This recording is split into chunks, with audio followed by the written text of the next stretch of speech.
Me siento muy bendecido de poder estar en esta tarde con vosotros, poder tener estos momentos de alabanza, estos momentos de adoración. Y la verdad es que es una bendición el poder compartir la palabra y poder compartir aquello que el Señor ha puesto en mi corazón para esta tarde. Y la intención es de que todos podamos venir esta tarde a aprender de la palabra, no tanto de lo que dice el predicador que está aquí en el púlpito, sino de que lo que realmente es el mensaje de la palabra. Vamos a orar antes de comenzar para pedir la bendición del Señor. Sí, Dios y Padre, te damos las gracias porque podemos estar delante de tu presencia, porque tú nos acoges, Señor, en tu misericordia y en tu gracia, porque tú nos has salvado y porque, Señor, tenemos una esperanza y una vida eterna. Señor, te pedimos que tú perdones nuestros pecados, nuestras faltas. Venimos ante ti reconociendo que somos pecadores y somos insuficientes, Señor. Gracias porque tú estás a nuestro lado, tú nos completas y nos haces caminar por ese camino de santidad, Padre. Te pedimos que tú bendigas tu palabra en esta tarde, que llegue, que alcance a los corazones aquí, Señor, en Castelbisbal, aquellos hermanos que nos están viendo a través de las pantallas. También te pido, Señor, por Pedro, que está predicando también en una iglesia en Barcelona, que tú bendigas, Señor, a la congregación para que pueda recibir también de la palabra, Padre, y que tú pongas en nuestros corazones y en nuestras mentes el poder servirte y el aprender, Señor, cada día de ti. Te lo pedimos todo en el bendito nombre de Cristo. Amén. Amén. Bien, sé que Pedro estaba durante estos domingos dando el libro de Daniel, libro maravilloso, libro denso también, de grandes profecías. Yo en esta tarde no voy a tocar, evidentemente, el libro de Daniel, pero no quería hacer algo que estuviese demasiado alejado de lo que Pedro estaba dando por las tardes. Vamos a ir al Nuevo Testamento, vamos a ir en esta tarde al Evangelio de Mateo, y vamos a estar viendo en el capítulo 24, que también habla de las profecías, habla de ese retorno de Cristo. Pero en esta tarde no vamos a estar viendo tanto lo que es la profecía en sí, las señales y a aprender a interpretarlas, sino que vamos a concentrarnos en un aspecto más práctico de la profecía. Mirad, hermanos, la palabra hay mucho conocimiento, nos habla de muchas cosas, de profecía, nos habla de historia, nos habla de muchas cosas, pero hay un propósito principal, y es que nosotros aprendamos a través de la palabra de Dios a vivir como cristianos. Ese es el propósito principal. Por lo tanto, si solamente atesoramos conocimiento a veces, ¿verdad? Está muy bien el conocimiento, no es malo, pero si solamente es atesorar y conocer, y no lo llevamos a una faceta práctica, con lo cual no nos sirve en nuestra vida práctica de día a día, pues la palabra en sí no tiene mucho poder. Deja de ser un libro más de texto, en el que contiene mucha sabiduría, mucho conocimiento, pero la palabra tiene que ser práctica para mi vida. Me tiene que enseñar y me tiene que dirigir y me tiene que decir cómo debo vivir yo mi vida como discípulo de Cristo y como seguidor de Cristo. Y por lo tanto vamos a estar viendo hoy esa faceta más práctica de la profecía. Y vamos a ir a Mateo 24. Mateo 24 es un capítulo muy extenso, no vamos a leerlo todo en esta tarde, pero sí que os invito a que lo leáis en casa tranquilamente y veréis que Jesús aquí está hablando de los últimos tiempos. Y está diciendo que a causa de la mentira que se levantaría en la boca de esos falsos maestros y falsos profetas que se iban a levantar en los últimos tiempos, y que de estos surgirían, ¿verdad?, en los últimos tiempos, nos está diciendo Jesús, les dice a los discípulos que tenían que hacer dos cosas, básicamente dos cosas. La primera que dice Jesús es, cuidado, mirad que nadie os engañe. Y aquí Jesús fue muy claro cuando habla de que para no caer en el engaño, y nos está avisando de que no hace falta combatir el engaño. Lo único que nos está diciendo Jesús es, no creamos el engaño. Engaño va a haber. Se van a levantar falsas doctrinas, falsos movimientos, cosas que ya están surgiendo, que ya están hoy en día, y que están hablando mentiras sobre el Evangelio, sobre la doctrina. Y Jesús advierte, y no dice Jesús que tengamos que hacer algo en contra de la mentira. Él no dijo que lucháramos para que no hubiese mentira, sino que lo que nos dice es: no caigáis en la mentira. La lucha es para no creerla y para ayudar a que otros no la crean o que dejen de creerla. Entonces, hermanos, la manera en que nosotros huimos de la mentira o la manera en la que nosotros no permitimos ser engañados es conociendo y estudiando y dependiendo cada día del Evangelio. Eso es importante. Porque, hermanos, el Evangelio no es solamente un evento, una serie de acontecimientos que sucedieron. El Evangelio no es un mensaje del pasado, es un mensaje del presente. Todo el tiempo tenemos que estar expuestos al Evangelio, entenderlo, porque, hermanos, todos los días vamos a ser tentados. Así que el primer mandamiento que Jesús da para los últimos tiempos, por la cantidad de mentiras que se iban a levantar, y también advierte sobre el caos social que podría haber, y económico en algunos casos, es: mirad que nadie os engañe. Y esto es por medio del Evangelio, proclamar, aconsejar y enseñar. Pero en esta tarde hoy vamos a ver el segundo mandamiento que da Jesús en este mismo capítulo y que está al final. Y este mandamiento que da Jesús es: estad preparados. Estad preparados, ¿para qué? Para la venida de nuestro Señor Jesucristo. Dice Mateo, vamos al versículo 44 de este capítulo, Mateo 24 y versículo 44, dice así la palabra de la siguiente manera: por tanto, también vosotros estad preparados, porque el Hijo del Hombre vendrá a la hora que no pensáis. Estad preparados. Ese es el contexto inmediato de este texto. Porque, hermanos, Él va a venir una segunda vez. Y porque nadie sabe el día y la hora. Por eso también vosotros, dice, estad preparados, porque a la hora que no penséis, vendrá el Hijo del Hombre. Por lo tanto, hermanos, aquí en este versículo, este mandamiento yo creo que está muy claro. Al igual que el primero está claro: mirad que nadie os engañe. Así de claro es: estad preparados. Y esta frase, estad preparados, significa que estemos listos para actuar. Esto es una frase de combate. Estad preparados, estar listos, una frase para estar atentos. Estad preparados es la actitud y la conducta de estar listos. De que si Jesús viene hoy domingo, vamos a estar listos para irnos con el Señor. Y que en nuestra conciencia vamos a estar listos para irnos con el Señor porque estamos satisfechos y contentos y sabemos lo que hemos hecho y sabemos a quién hemos creído. Y sabemos, como dice la palabra, que hay una recompensa esperándonos. Estamos tranquilos porque nuestra conciencia no nos recrimina porque hemos hecho lo que teníamos que hacer. Así que nos dice: estad preparados de esta forma. Pero, hermanos, ¿qué pasa con aquellos que, sabiendo todo esto, no hacen lo que deben y no hacen lo que se les ordenó que tenían que hacer? Pues que no están preparados. Y ese es el problema.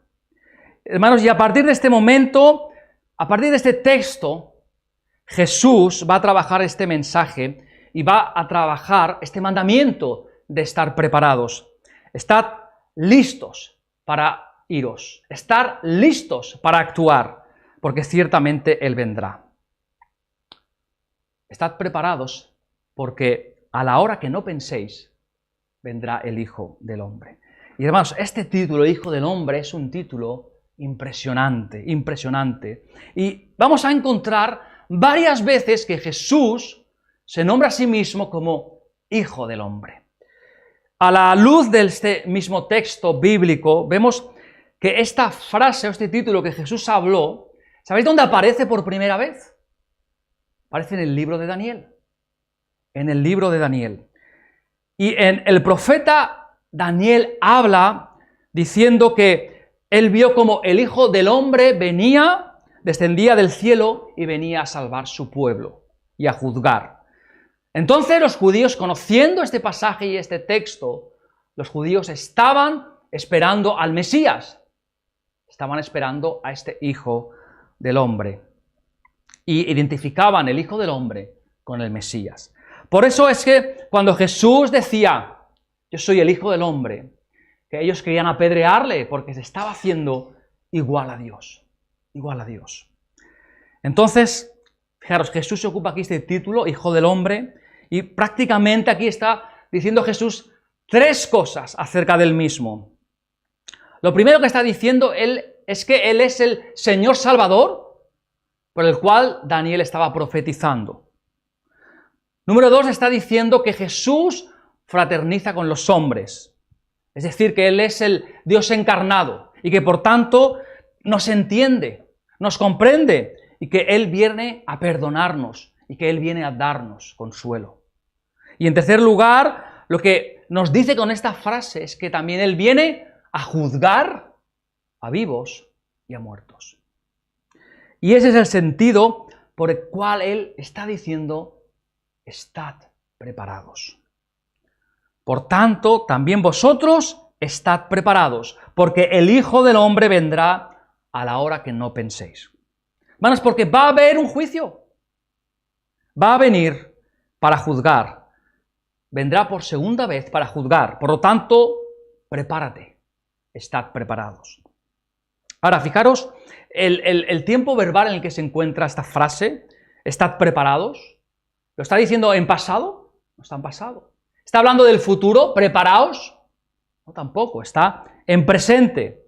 Es decir, que sobre algo futuro, algo que acontecerá, Jesús está demandando un mandamiento para el presente, para el ahora, para todos los días de mi vida. ¿Cuándo tengo que estar preparados? Cada día. Cada día. Cada día debemos prepararnos porque Él vendrá. Porque el Hijo del Hombre, porque el juez vendrá a juzgar a vivos y a muertos. Y precisamente la pregunta que surge, si a mí me dijeran estar preparados, es ¿cómo puedo estar preparado? ¿Qué significa estar preparado? ¿Cómo puedo prepararme? Porque yo puedo entender una cosa y Jesús me está queriendo decir algo totalmente diferente.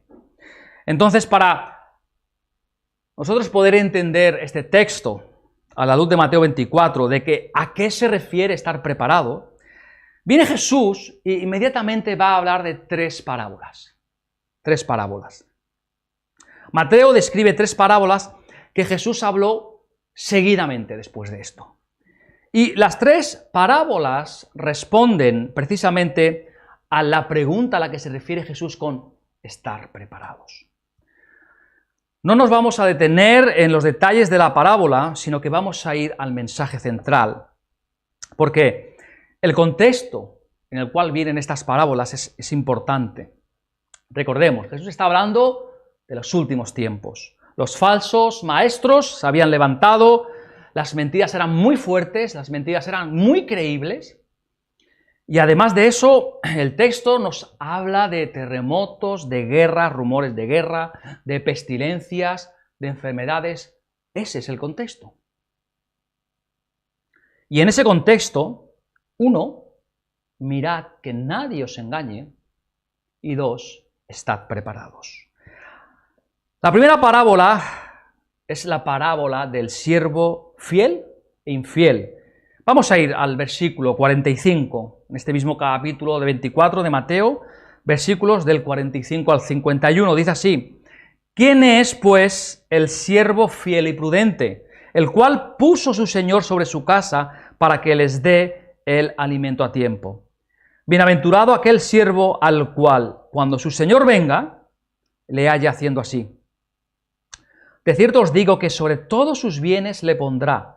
Pero si aquel siervo malo dijera en su corazón, mi señor tarda en venir, comenzaré a golpear a sus consiervos, y aun a comer y a beber con los borrachos, vendrá el señor de aquel siervo en día que éste no espera, y a la hora que no sabe, y lo castigará duramente, y pondrá su parte con los hipócritas, y allí será el lloro y el crujir de dientes. Esta parábola va a marcar las otras dos que vamos a leer. De hecho, voy a dedicar un poco más de tiempo a explicar esta parábola, aunque la tercera es más larga, porque el mensaje de esta va a marcar el mensaje de las otras dos. Fijaros, Jesús comienza con una pregunta retórica. Él dice: ¿quién es, pues, el siervo fiel y prudente al cual puso su Señor sobre su casa para que les dé el alimento a tiempo? Esto es una pregunta que no la hace Jesús para que le contestasen. No es que Jesús esté preguntando, esperando respuestas. Es una pregunta retórica, es una pregunta de evaluación, una pregunta para que nos autoexaminemos, cada uno. Es una pregunta que, en la forma que está escrita en el idioma original, es una pregunta reflexiva, que nos manda a la reflexión. Él está preguntando: ¿quién es el siervo fiel? En otras palabras, lo que está diciendo es: mira, lo que voy a decirte es para que te examines y veas si tú eres el siervo fiel o no eres un siervo fiel. Es una pregunta retórica que solamente tú, en lo íntimo de tu corazón, puedes contestarte.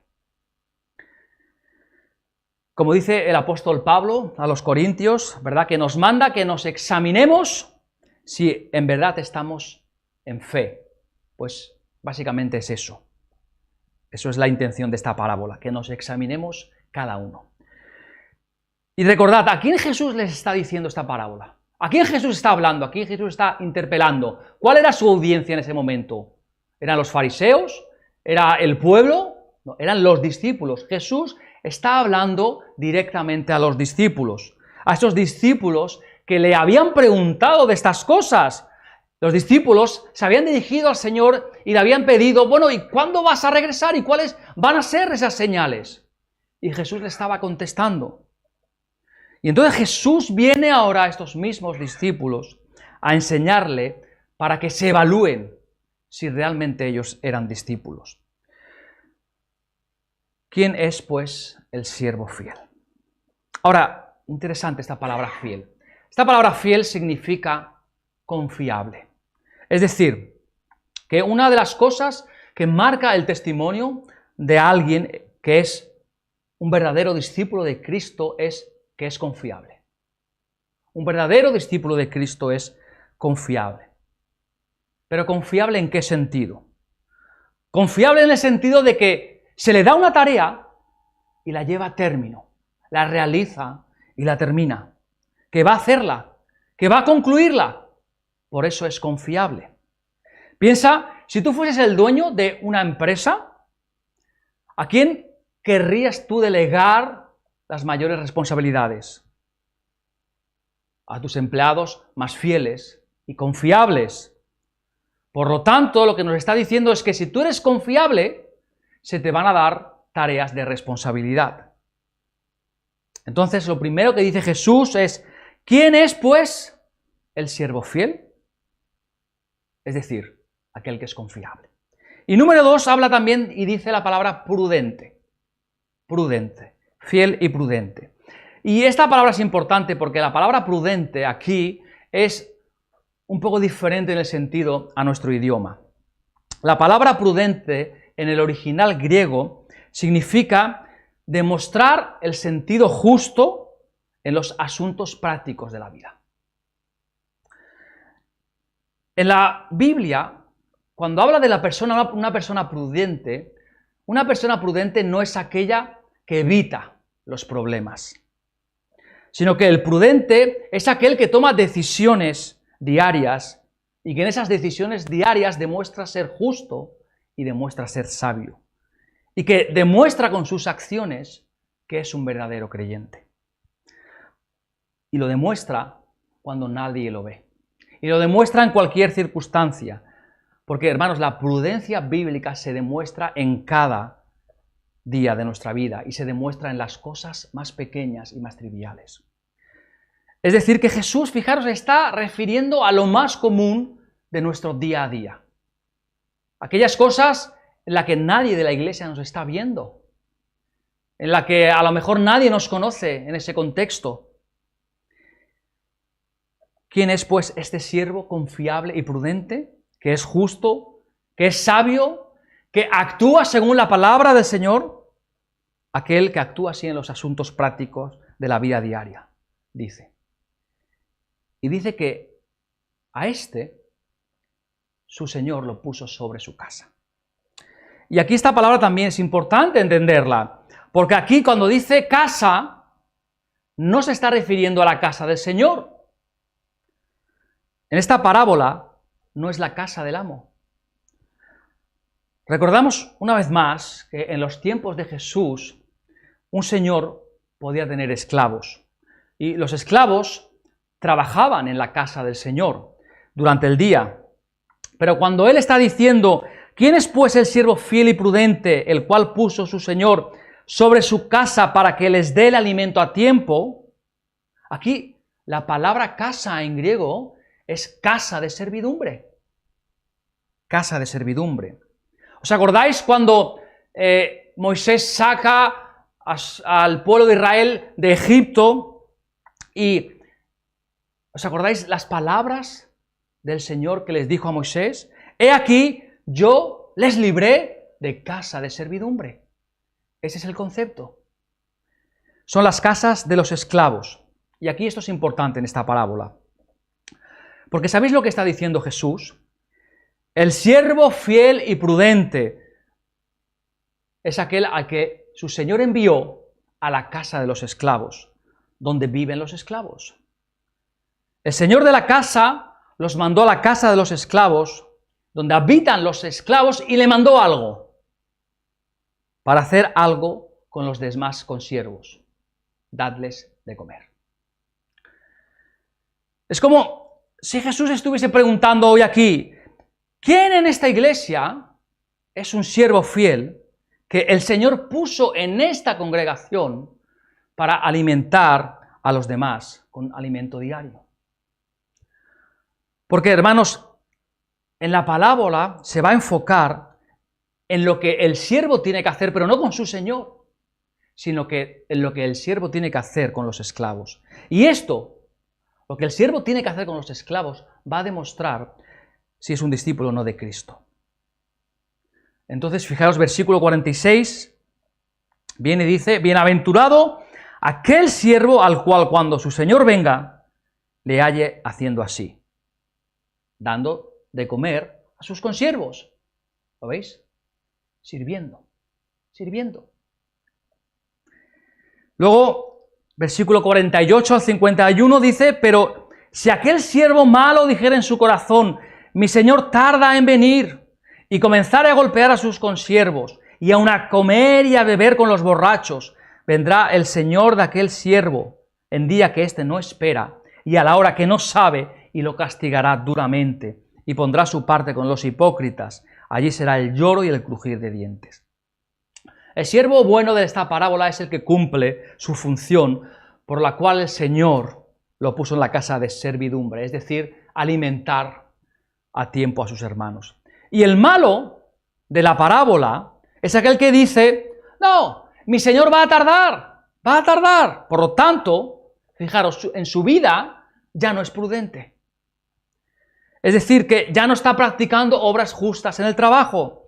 Ya no está practicando obras justas cuando nadie le ve. Ya no practica obras justas cuando está con sus amigos. Ya no practica obras justas en lo tocante a la sexualidad.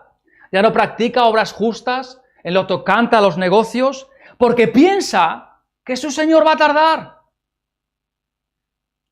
Entonces, hace lo que quiere y comienza a tomar decisiones en su vida, decisiones que le van a traer grandes ganancias, según él, al futuro, cuando ¿qué quita que no vaya a venir el Señor ese día? Entonces, dice, viene siervo malo y dice, mi Señor va a tardar, mi Señor va a tardar. Y comienza a vivir de una manera injusta y a tomar en sus decisiones diarias, en esas decisiones más triviales de la vida, decisiones equivocadas, injustas. Y ahí se ve si esa persona es prudente o no lo es. Es decir, que el siervo malo toma de su tiempo cada día como si Cristo no le fuese a pedir cuentas sobre su tiempo. El siervo malo es aquel que usa su dinero como si Dios nunca le fuese a pedir cuentas sobre qué ha hecho con su dinero. El siervo malo es aquel que usa sus habilidades, sus dones, lo que posee, como si Jesús no fuese a venir mañana o hoy. Porque de todas maneras, Jesús va a tardar. Así que yo voy a vivir mi vida de esta manera. ¿Y qué pasa si el Señor viene hoy domingo? Y mañana lunes, si amaneces con vida y no te has ido al cielo, ¿cómo vas a vivir mañana ese día? Como si el Señor fuese a venir ese mismo lunes o el martes, como si el Señor fuese a venir, y el miércoles, ¿cómo vas a vivir ese día? Hermanos, ese es el sentido de la parábola. Estad preparados, ahora, no mañana, ahora, porque nadie sabe cuándo vendrá. El arrogante, el malo, dice no, él va a tardar, no va a venir. Pero, hermanos, el punto entonces es que ese siervo malo es el que vive de forma libertaria, asumiendo, pensando que el Señor va a tardar en su regreso. Ahora, fijaros en el texto cómo llama a Jesús a estos. Les llama hipócritas. ¿Sabéis lo que significa la palabra hipócrita en griego? Significa actor. Y no estoy diciendo que los actores sean hipócritas, sino que esta palabra es usada porque el actor o el que hace tiene como un doble papel en la vida, ¿verdad? Como una máscara. Y ese es el sentido de la palabra hipócrita. Cuando no me ven soy de una manera, cuando me miran soy de otra.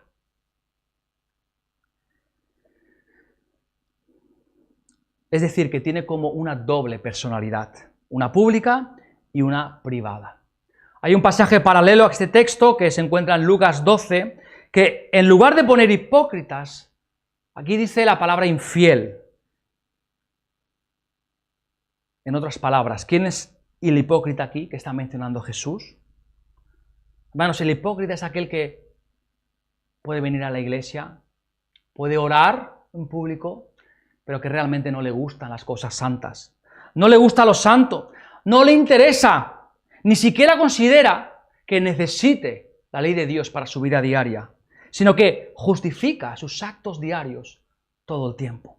Porque piensan que Jesús no va a venir pronto y piensan que Jesús va a tardar.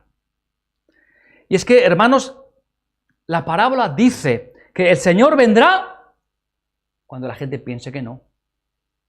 Y ahí es donde va a venir.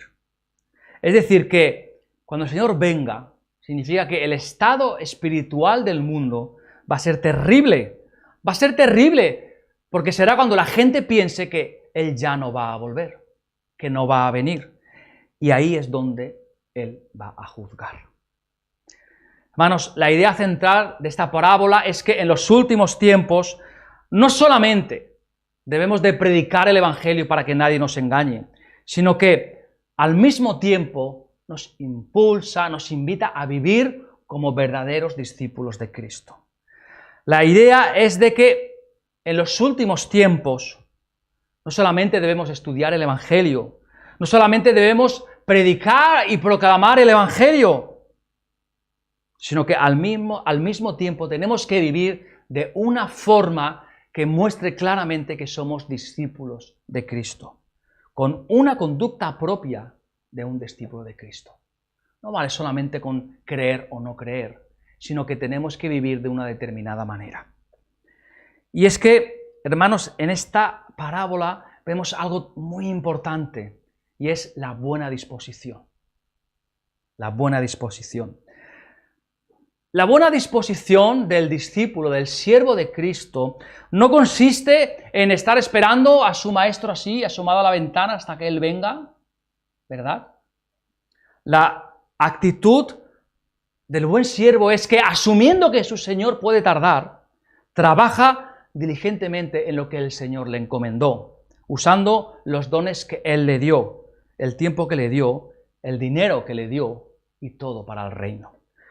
Hermanos, la buena disposición es no quedarse paralizado, no quedarse ahí en la ventana esperando que regrese su Señor, o diciendo, Señor, ven pronto, sino que trabaja y sirve como si su Señor fuese a venir hoy mismo. Y hermanos, ¿sabéis cuál fue el pecado del malo? Del siervo malo. El pecado del siervo malo fue asumir de que su Señor no iba a regresar pronto. Llegó a pensar que no tendría que rendir cuentas a nadie. Por tanto, llegó a pensar que podía vivir de la manera que él quisiera. Sin embargo, cuando menos lo esperaba, su Señor regresó. Y hermanos, esto sucede también hoy en día. Lamentablemente, hay muchos que asumen que Jesús no va a volver, o que falta mucho todavía, o que vendrá más tarde, y por lo tanto no temen de vivir de una manera desordenada, como si Dios no tuviese un juicio inminente, como si Dios no fuese a rendirle cuentas. Es lo mismo que dice el Salmo 10.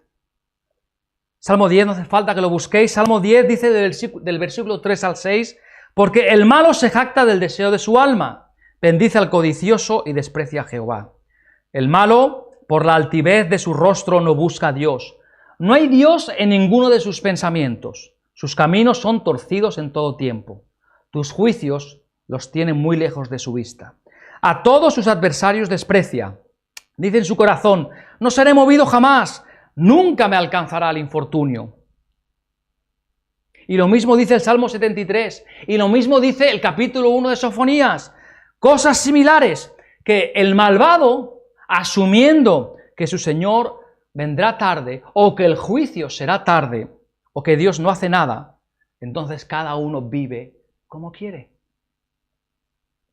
Sin embargo, hermanos, el verdadero discípulo de Cristo no vive así. El verdadero discípulo de Cristo en la Biblia es el que vive como si Jesús fuese a venir esta misma noche. ¿Os imagináis? Vive constantemente pidiendo perdón por sus pecados, de los cuales se arrepiente cada día y vive de manera justa y santa. Pero la pregunta es, y yo debo preguntarme, ¿cómo estoy viviendo yo? Preguntarme, ¿soy yo un siervo fiel y diligente o malo y negligente? El uso de mi tiempo, ¿qué está testificando de mí? ¿Que espero que Jesús venga hoy o que Él va a tardar en su regreso?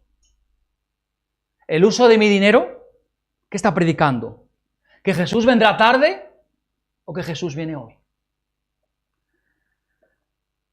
Hermanos, tened cuidado, porque ¿os acordáis cuando el pueblo de Israel allí, a los pies del monte Sinaí, construyeron un becerro de oro? Pues fue por el mismo motivo, porque pensaron que Moisés ya no iba a regresar. Pensaron de que Dios los había abandonado, que Dios ya no iba a regresar, y se hicieron un ídolo. Y dijeron, Aarón, haznos dioses para que adoremos. Si sigues pensando cada día como que Jesús va a tardar un día más, entonces vas a fabricar ídolos. Vas a fabricar ídolos en tu vida, los cuales van a terminar dominándote. Estad preparados porque el Señor vendrá. La forma en la que llevas tus finanzas, tu tiempo, tus palabras, la forma en la que pasas tiempo con los amigos, la forma en la que hablas, en la que comunicas tus ideas, ¿qué demuestran? ¿Que Él vendrá hoy o que vendrá dentro de 100 años? Así que, hermanos, el mensaje es muy claro. No importa cuando el Señor venga, porque Él vendrá. Por lo tanto, trata de vivir justamente, piadosamente, haciendo lo que debes hacer como discípulo de Cristo, asumiendo que Jesús puede regresar hoy mismo. Y en este sentido, hermanos, las otras dos parábolas se interpretan de la misma forma por lo que Jesús viene hablando. Vamos a ver la segunda parábola, capítulo 25 de Mateo, y te vas a dar cuenta de que está hablando del mismo tema. Mateo 25, de versículos del 1 al 13, nos habla sobre las parábolas de las vírgenes.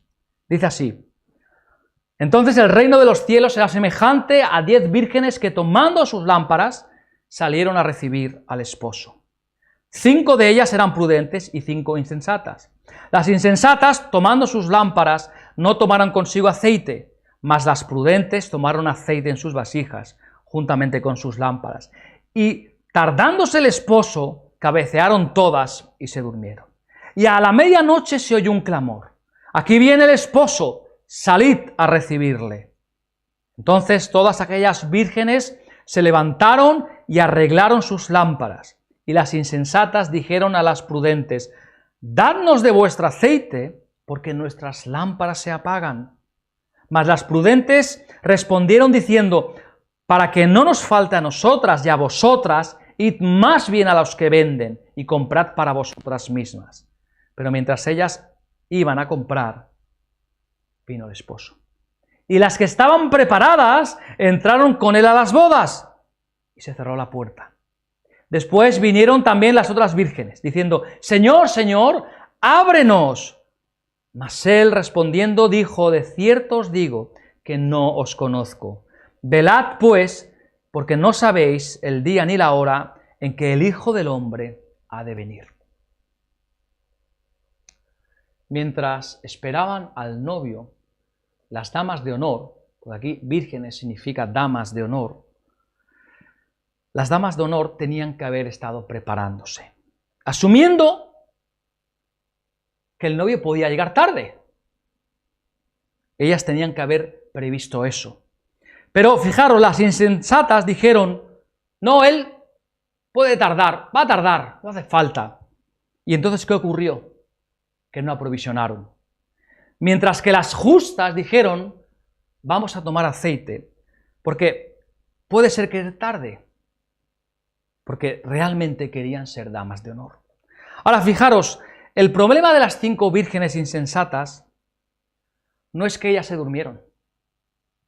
De hecho, si te fijas, esto nos dice que todas se durmieron, las 10. Cuando escuches la palabra velad, no lo interpretes como no dormir, no te duermas, porque las 10 se durmieron. Ese no es el sentido de velad. Es más, el problema de la parábola no está en el dormir, el problema está en no haber aprovisionado. No hicieron lo que tenían que haber hecho. El problema de las 5 insensatas es que no tomaron aceite, solamente cogieron la lámpara. El problema de las insensatas no fue que se durmieron, sino que no fueron precavidas. Por eso fueron insensatas. Y aquí la palabra insensata significa necias, sin sabiduría. Es decir, que vivían locamente, que no eran sabias, estaban más preocupadas por el exterior que por su espíritu y por su alma. Entonces, fijaros, las decisiones diarias de estas mujeres demostraban que ellas no estaban aprovisionando para la vida, mientras que las sensatas, por sus decisiones, demostraron que sí estaban aprovisionando para la vida. Ahora, recuerda lo que Jesús dijo. Jesús dijo: haced tesoros en el cielo y no en la tierra. Haced tesoros en el cielo y no en la tierra. No aprovisiones en la tierra, mejor aprovisiona en el cielo. Pero hermanos, ¿y cómo se aprovisiona en el cielo? ¿Cómo uno se hace tesoros en el cielo? Jesús lo dijo claramente: obrando justamente con los demás creyentes y ocupando los bienes materiales, tus dones, tu tiempo, para la obra de Dios. Es la única forma de hacer tesoros en el cielo. Por eso cuando Jesús dijo eso, lo dijo en el contexto de que no era posible servir a 2 señores al mismo tiempo. Es imposible. Podemos esforzarnos mucho y querer vivir con un pie en el mundo y con el otro aprovisionando para el cielo. Pero hermanos, no es posible. O tenemos los 2 pies aquí en la tierra, o tenemos nuestro deseo, nuestro tiempo, nuestras habilidades al servicio del reino de Dios. No hay otra manera. El uso de tu dinero, el uso de tu tiempo, el uso de tus palabras, la forma en la que te relacionas con los demás, ¿qué testifica? ¿Que eres insensato o que eres sensato? ¿Que estás acumulando bienes aquí en la tierra, pero nada en el cielo? ¿O que estás acumulando en el cielo, aunque no tengas nada aquí en la tierra? ¿Qué está demostrando la manera en la que vives? Y hermanos, ese es el sentido de este mensaje. El mismo velad, el mismo estad preparados. Es decir, vivamos como verdaderos discípulos de Cristo, en obediencia a Él, como si Él fuese a venir hoy mismo, aunque puede tardar. Y por último, hermanos, y con esto acabamos, la última parábola. Solamente la vamos a leer porque yo creo que el mensaje es muy claro, a la luz de los otros dos. Y estoy hablando de la parábola de los talentos. Hay muchos detalles en esta parábola, muchos detalles, no vamos a entrar en ellos. Vamos a irnos solamente a la idea central de la parábola, directamente. Mateo 25, versículos del 14 al 30, dice así: Porque el reino de los cielos es como el hombre, que yéndose lejos llamó a sus siervos y les entregó sus bienes. A uno dio 5 talentos, y a otros 2, y a otro 1, a cada uno conforme a su capacidad, y luego se fue lejos. Y el que había recibido 5 talentos fue y negoció con ellos, y ganó otros 5 talentos. Asimismo, el que había recibido 2, ganó también otros 2. Pero el que había recibido 1 fue y cavó en la tierra, y escondió el dinero de su señor. Después de mucho tiempo vino el señor de aquellos siervos y arregló cuenta con ellos. Paremos aquí. Hermanos, es que todos vamos a rendir cuentas. No sé si alguna vez os lo habéis planteado. Todos vamos a rendir cuentas con nuestro tiempo, con nuestro dinero, con nuestros dones, con aquello que se nos ha dado. Jesús habla en esta parábola usando el dinero y habla de que el talento era una moneda. Pero fijaros, no era un dracma, no era como un euro. ¿Sabéis? El talento era una fortuna. Una fortuna.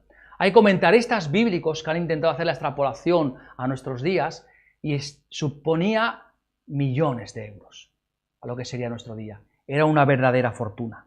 Es decir, que Jesús en la parábola pone algo grandioso, porque, claro, no es que alguien te vaya a dar 100 euros, ¿verdad? Porque si alguien me da 100 euros o 10 euros y dice que el Señor viene, pues yo 10 euros los puedo conseguir mañana perfectamente, no tengo ningún problema. Pero, ¿qué haces con 1 millón de euros? ¿Qué haces con 5 millones? ¿Lo vamos a esconder o los vamos a poner a trabajar? Y esa es la verdadera idea de esta parábola. ¿Qué vamos a hacer como verdaderos discípulos?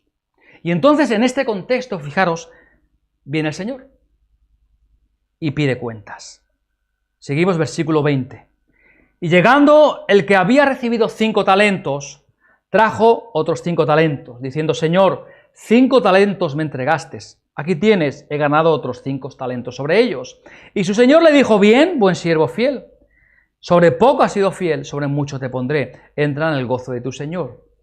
Llegando también el que había recibido 2 talentos, dijo: Señor, 2 talentos me entregaste. Aquí tienes, he ganado otros 2 talentos sobre ellos. Su señor le dijo: Bien, buen siervo y fiel. Sobre poco has sido fiel, sobre mucho te pondré. Entra en el gozo de tu señor. Pero llegando también al que había recibido 1 talento, dijo: Señor, te conocía que eras hombre duro, que siegas donde no sembraste y recoges donde no esparciste. Por lo cual tuve miedo y fui y escondí tu talento en la tierra. Aquí tienes lo que es tuyo. Respondiendo su señor le dijo: Siervo malo y negligente, sabías que siego donde no sembré y que recojo donde no esparcí. Por tanto, deberías haber dado mi dinero a los banqueros, y al venir yo hubiera recibido lo que es mío con los intereses.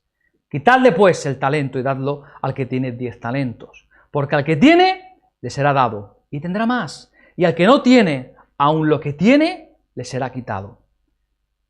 Y al siervo inútil y al siervo inútil echadle en las tinieblas de afuera. Allí será el lloro y el crujir de dientes. Parábola dura. Una palabra dura. Dura. El Señor va a pedirnos cuentas. Ahora, fijaros, aquí ya no le llama hipócrita, sino que le llama siervo inútil, aquel que no produce nada. Siervo inútil. Si tú fueras el dueño de una empresa, o de 2 empresas, o de 3, ¿dejarías todas las cosas de tu empresa en manos de aquellos que son inútiles? ¿Lo harías? ¿O le darías al que produce más, le daría más? Porque tú como empresario querrías tener más. Pero aquel que ni siquiera sabe, ni siquiera sirve para vender un plátano, ¿le pondrías al frente de la tienda? Hermanos, así es en el reino de Dios. Dios quiere tener más, solamente que lo que Él quiere es justo, santo y bueno. Hermanos, y cuando el Señor venga, a preguntar: ¿qué hiciste con tu tiempo? ¿Qué parte de tu tiempo fue para mi reino? ¿El tiempo que te di? ¿Cómo lo ocupaste en mi reino, en mi tiempo? ¿Tus negocios? ¿Por qué? ¿Qué parte los ocupaste? ¿A dónde fuiste? ¿Dónde lo gastaste? El tiempo que te di con tu familia, ¿en qué lo usaste? Entonces, fijémonos cuál es la idea central de esta parábola. La idea central es que, hermanos, lo malo dentro del reino de Dios es no hacer nada con lo que Dios te ha dado. Lo malo dentro del reino de Dios es no hacer nada con lo que Dios te ha dado. La maldad del malo fue que no trabajó. Él no usó su talento, no produjo más para el reino de Dios. Lo malo no fue perder el talento, porque no lo perdió, ¿verdad? Pero lo guardó. No lo perdió. Lo malo fue que no lo puso a producir, no lo usó para el reino. Tu tiempo, tu dinero, tu familia, tu cuerpo, tus estudios. ¿Hacia dónde los estás usando? ¿A que produzcan a Dios o a que produzcan a ti mismo? Hermanos, estar listos para el regreso del dueño del talento significa usar el tiempo para obtener el máximo beneficio para el que te dio el talento. Así que fijaros, el sentido mismo de esta parábola es el mismo que las otras dos. El mismo. El verdadero discípulo de Cristo espera la venida de su Señor. Pero, hermanos, lo hace trabajando en la misión que le ha sido encomendada. Y que mientras trabaja en esa misión encomendada, vive de una forma justa y piadosa, como un verdadero discípulo de Cristo que es. Y esto es un reto, hermanos, para nuestra vida. Esto es fácil de decir y difícil de hacer. Podemos decir con gran voz que hemos creído en Cristo, que nuestros pecados han sido lavados, que hemos sido perdonados, pero vivir cada día, en cada detalle, en las cosas más cotidianas para Cristo, no es fácil. Hace falta una reflexión por nuestra parte. Sentarnos y delante del Señor realmente, cada uno sabe su vida. ¿Para qué estoy usando mi tiempo, mis dones, lo que tengo? El Señor sabe todas las cosas. Hermanos, así que fíjate, en las 3 parábolas hemos visto los mismos elementos. Hemos visto, número 1, que los malos fueron los que se enfocaron en calcular el regreso de su Señor.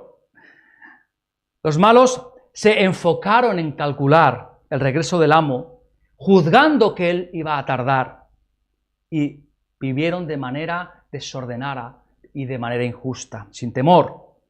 Y vemos también que los buenos, los siervos buenos, son los que, asumiendo que su Señor podía tardar, vivieron de una forma que realmente servían a su Señor, trabajaron diligentemente, de la misma forma que su Señor fuese a regresar hoy mismo.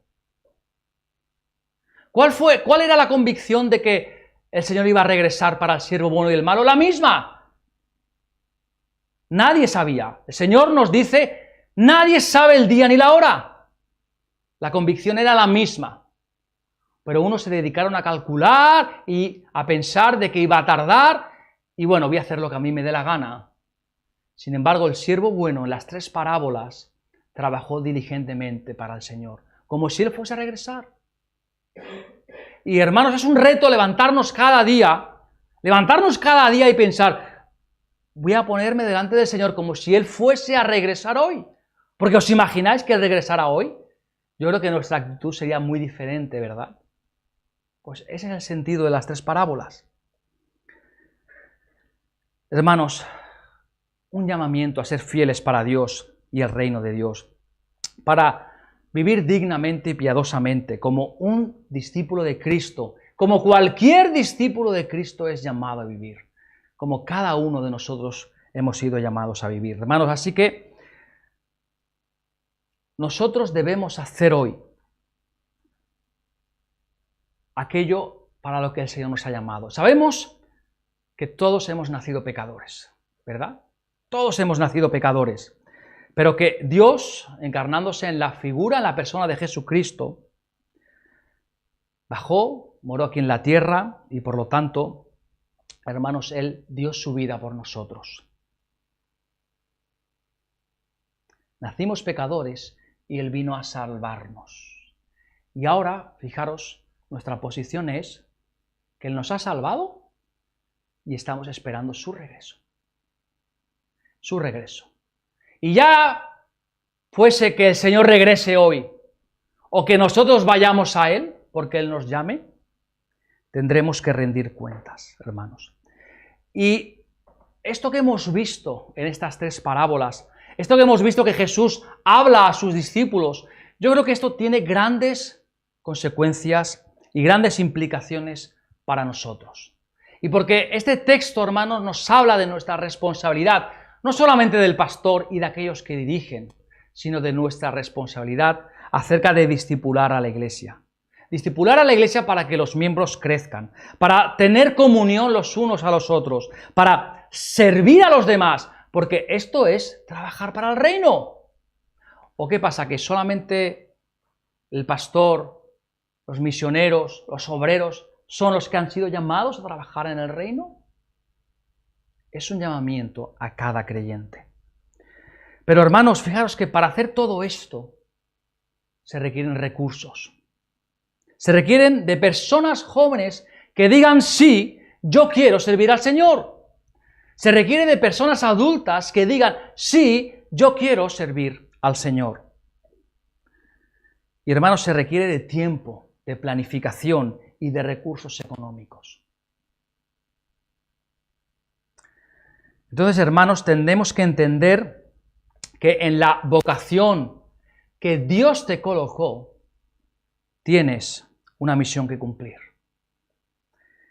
Por lo tanto, el uso que haces de tu tiempo, el uso que haces de tus dones, de lo que posees, y ahí incluimos tus bienes, tu tiempo, tus habilidades, todo esto, hermanos, ponlo a disposición del Señor, como si Jesús fuese a vivir hoy. A veces las cosas son más relativas de las que pensamos. A veces soñamos con tener gran dinero en el banco, ¿verdad? ¿A quién le gustaría tener muchos millones en el banco y dejar de trabajar? Pero si el Señor viniese hoy, ¿cuánto valdría eso? Si el Señor mañana te fuese a llamar a su presencia, ¿de qué serviría todos esos millones que tienes en el banco? ¿Servirían de algo? Por lo tanto, fijaros, a veces el valor de las cosas es relativo. Hermanos, así vivían los cristianos en el primer siglo. Así vivían de esta forma.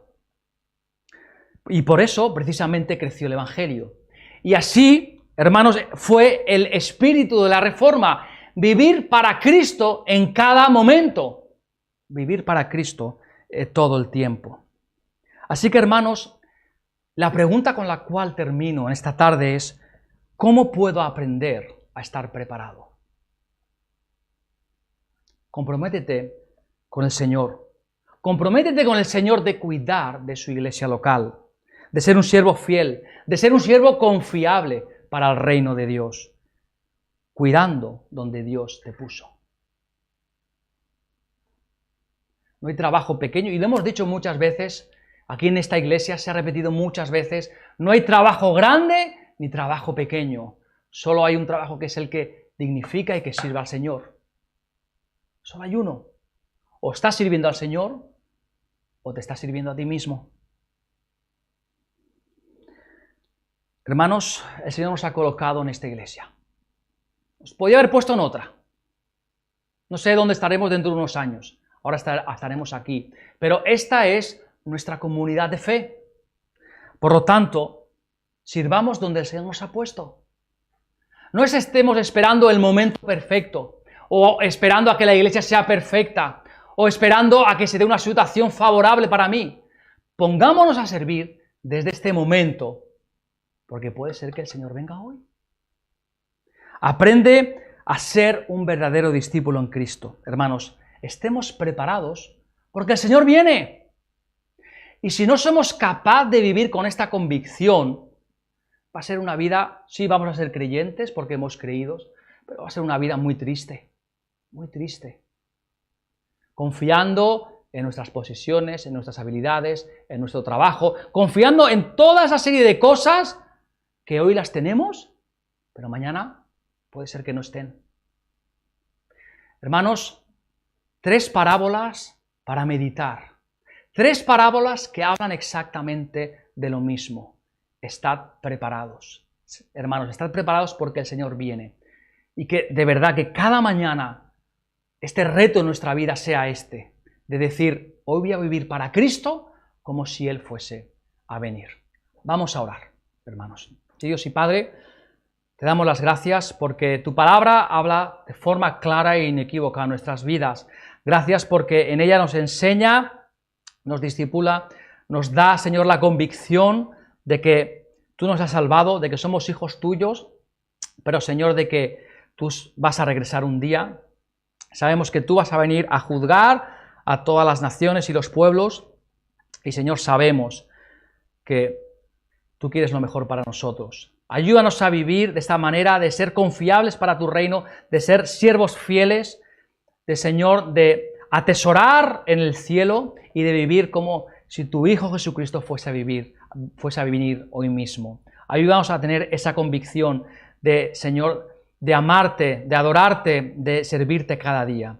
Ayúdanos, Señor, y pon en nuestros corazones esa necesidad, Señor, de saber poner en valor las cosas que realmente tienen importancia, Padre. Gracias porque tú nos has sacado de ese agujero negro donde vivíamos, Señor, en oscuridad y en pecado, y nos has puesto y nos has traído a la luz.